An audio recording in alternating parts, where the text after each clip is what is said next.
Want to know how to change your workspace type in Lovable? Well, no worries. In this video, I'm going to show you an easy step-by-step guide on how you can do it.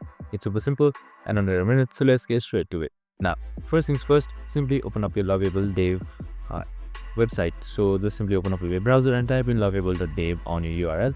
So your Lovable AI should open up. So once that is done, you can just simply log in, which is optional, since in this video, I'm just going to show you how you can change your workspace type.